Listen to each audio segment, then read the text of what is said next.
নমস্কাৰ ৰূপজ্যোতি টিপছলৈ আপোনাক স্বাগতম জনাইছোঁ। আপোনাক গম পাইছে মই মীন পালনৰ লগত জড়িত ভিডিঅ' বনাই আছোঁ আৰু আপোনালোকৰ যিহেতু মই সঁহাৰি পাইছোঁ আৰু বহুত মানুহে যিহেতু এই ব্যৱসায়টো কৰি আছে তেওঁলোকৰ যাতে লোকচান হ'ব লগীয়া নহয়, মই যিমানখিনি পাৰোঁ আপোনালোকক সহায় কৰিম আৰু মই যিমানখিনি জানো আপোনালোকক জনাইছোঁ আৰু যিমানখিনি আপোনালোকে জানে মোকো জনাইছে, সেইকাৰণে মই খুব আনন্দিত হৈছোঁ আৰু আগলৈকো মই এইদৰে আপোনালোকৰ বাবে ভিডিঅ' আনি থাকিম। আজি আমি এটা প্ৰধান সমস্যা লৈ 10টা প্ৰধান সমস্যা লৈ আহিছোঁ। এইকেইটা ভুল যদি আপুনি কৰে তেন্তে আপুনি মাছ ব্যৱসায়ত লোকচান খাবলগীয়া হ'ব পাৰে। সেয়াৰে 10টা আজি কথা পাতিম আৰু নেক্সট ভিডিঅ'ত আমি আকৌ 10টা বিষয়ে কথা পাতিম। প্ৰথম আমি আহিছোঁ আপোনাৰ পুখুৰীটো ব্যৱস্থাপনাৰ ওপৰত, মানে আপুনি কেনেকুৱা পুখুৰীত মাছ এৰিলে আপুনি লোকচান খাবলগীয়া হ'ব পাৰে। আমাৰ ইয়াতে এটা পুখুৰী আছে, এই পুখুৰীটো মই আপোনালোকক দেখাম। এনেকুৱা যদি আপোনাৰ পুখুৰী আছে তেন্তে আপুনি মাছ নেৰিব। পুখুৰীটোৱে আপোনালোকক মই দেখাম, এইটো চাই লওক। এনেকুৱা পুখুৰীত আপোনালোকে কোনো কাৰণত মাছ নেৰিব। ইয়াত আপুনি অক্সিজেনৰ অভাৱ হ'ব, লগতে পানীটো লেতেৰা হৈ আছে আৰু এইবিলাক দেখিছে গেলি পচি গৈছে। এইবিলাকত আপোনাৰ মাছৰ বেমাৰ হ'ব আৰু লগতে মাছখিনি উশাহ নাপায়, মাছখিনি অলপ দিনৰ ভিতৰতে মৰি যাব পাৰে। সেইবাবে কৈছোঁ এনেকুৱা পুখুৰীত আপোনালোকে কেতিয়াও মাছ নেৰিব। প্ৰথম অৱস্থাত আপোনালোকে পুখুৰীৰ জাবৰাটো চাফা কৰি ল'ব, যিমান জাবৰ জোঁথৰ আছে চাফা কৰি ল'ব। তাৰপিছত হাল মাৰিব একবাৰ, যেতিয়া জাবৰখিনি আপুনি চাফা কৰিব, হাল মাৰি তাৰপিছতহে আপুনি ইয়াত মাছ এৰিব। এনেকুৱা পুখুৰীত আপুনি কেতিয়াও মাছ নেৰিব। সেইটো আছিল প্ৰথম সমস্যা। আৰু ছেকেণ্ড সমস্যাটো আমি আহিছোঁ, আপোনাৰ পুখুৰীত যদি পথাৰৰ পৰা পানী সোমায় তেন্তে আপুনি কিমান পানী সোমাবলৈ দিব বা আপুনি কেতিয়া পানী সোমাবলৈ দিব। এটা কথা আপুনি ধ্যান ৰাখিব, যেতিয়া ধানত সাৰ মাৰে সেইটো সময়ত যদি আপোনাৰ পানীটো সোমায় তেন্তে ইমান প্ৰব্লেম নহয়। মানে আপোনাৰ সাৰুৱা পানীখিনি আপোনাৰ পুখুৰীত সোমালে আপোনাৰ পুখুৰীটো সাৰৰ প্ৰয়োজনীয়তা পূৰণ হ'ব বা আপোনাৰ পুখুৰীত ফাইটোপ্লাংটনৰ গছ গজিব পাৰে বা তলত গছ গছনি গছিব পাৰে সাৰটোৰ পৰা। কিন্তু যেতিয়া আপোনাৰ ধানত কীটনাশক মাৰে, আজিকালিতো আপোনাক সবাই জানে বহুত হাই পাৱাৰ কীটনাশক মাৰে, সেই কীটনাশকৰ মাৰাৰ পিছত যদি বৰষুণ পৰে, সেই বৰষুণৰ পানী যদি আহি আপোনাৰ পুখুৰীত সোমাই যায়, আপোনাৰ পুখুৰীত মাছৰ বেমাৰ হ'ব পাৰে বা মাছ মৰি যাব পাৰে। সেইটো আপোনালোকে ধ্যান ৰাখিব। যেতিয়া ধান খেতি আৰম্ভ হৈ যায় তাৰপিছত আপুনি পৰাপক্ষত আপোনাৰ পুখুৰীত পথাৰৰ পানী সোমাবলৈ নিদিয়াটোৱে আপোনালোকৰ বাবে উত্তম হ'ব।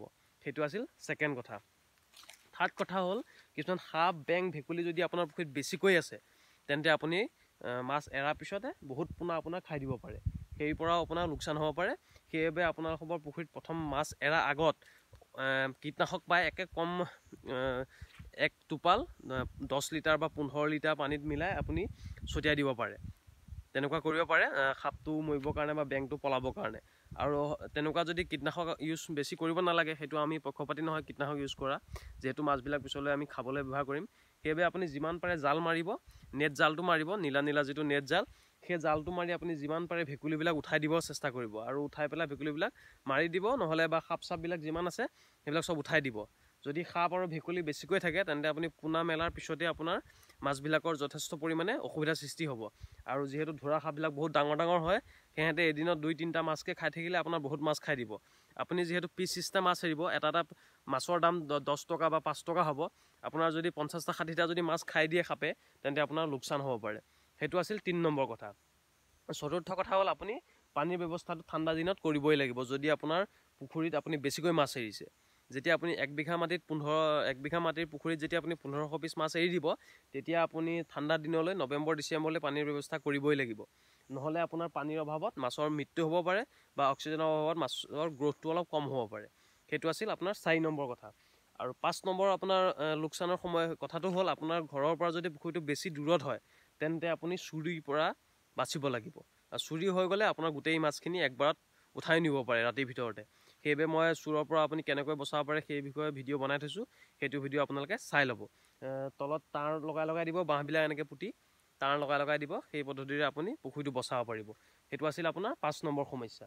তাৰপিছত সমস্যা আহিছোঁ আমি, ছাইডত কিছুমান ঘাঁহ বন গজে, ঘাঁহ বনবিলাক আপুনি বেছিকৈ হ'ব নিদিব। আৰু ঘাঁহ বনবিলাক হোৱাৰ লগে লগে পুখুৰী লেতেৰা হৈ যাব পাৰে আৰু লেতেৰা হ'লে আপোনাৰ পুখুৰীত বেমাৰ আজাৰ হ'ব পাৰে। আৰু বেমাৰ আজাৰ হ'লে আপোনাৰ মাছত এবাৰ যদি বেমাৰ লাগি যায় তেন্তে বহুতখিনি মাছৰ বেমাৰ অতি কম দিনৰ ভিতৰতে লাগি যাব। সেইবাবে কৈছোঁ আপোনালোকক গছ গছনিৰ ওচৰত বেছি হ'বলৈ নিদিব আৰু বেছি জেং চেং হ'লে এইবিলাক চব উঠাই দিব লতাবিলাক। সেইটো আছিল 6 নম্বৰ প্ৰব্লেম। 7 নম্বৰ প্ৰব্লেমটো আহিছোঁ, আপুনি মথাউৰিটো কেনেকৈ নিৰ্মাণ কৰিব। মথাউৰিটো আপুনি আমাৰ ইয়াতে অলপ ভাঙিছে এতিয়া, এইটো আমি নেক্সট বছৰ মানে বনাম। কিন্তু আপুনি মথাউৰিটো মজবুত কৰি ৰাখিব যাতে বাৰিষা পানী হ'লে পুখুৰীৰ পাৰটো ভাঙি যাব নোৱাৰে। পুখুৰী পাৰটো যদি ভাঙি যায়, আপুনি মাছ এৰাৰ পিছতে যদি পুখুৰী ভাঙি যায়, তেন্তে আপুনি বহুতো লোকচান খাবলগীয়া হ'ব পাৰে।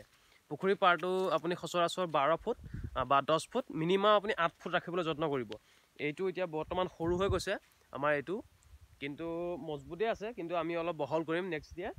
এইটো অলপ বহল কৰিব লগা হৈ আছে।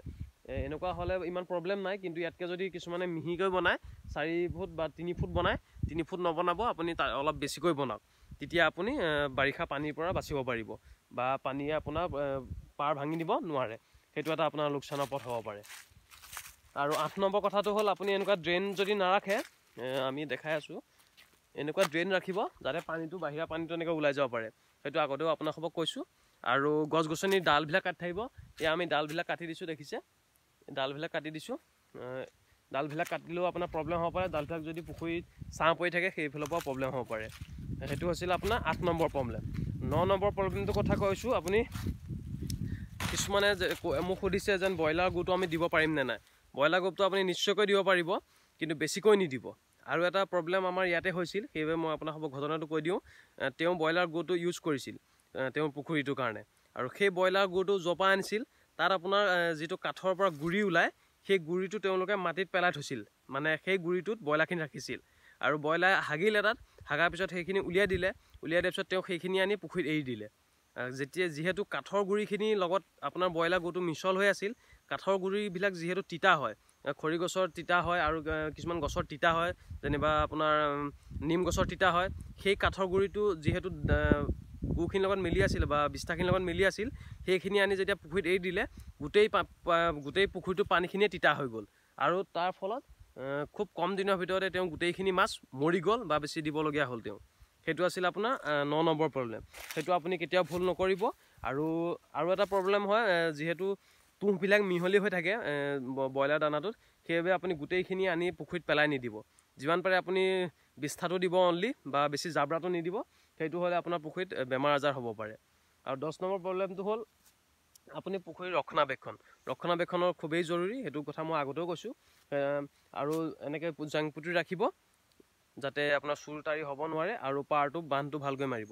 এইখিনি আজি 9টা হ'ল। বাকীবিলাক আমি আগলৈ আলোচনা কৰিম। কেনেকৈ আপুনি পুখুৰীটো উন্নত কৰিব পাৰে, সেই বিষয়ে আগলৈও আমি আলোচনা কৰিম। ভিডিঅ'টো ভাল লাগিলে লাইক কৰিব, আৰু আপোনালোকৰো যদি এনেকুৱা হৈছে কেতিয়াবা, মোক কমেণ্ট কৰক। মই আপোনাৰ খবৰ জানিবলৈ ইচ্ছুক হৈছোঁ। আৰু ভাল লাগিলে লাইক কৰিব, কমেণ্ট কৰক, আৰু শ্বেয়াৰ কৰি আপোনাৰ বন্ধু বান্ধৱীক দিব। ধন্যবাদ।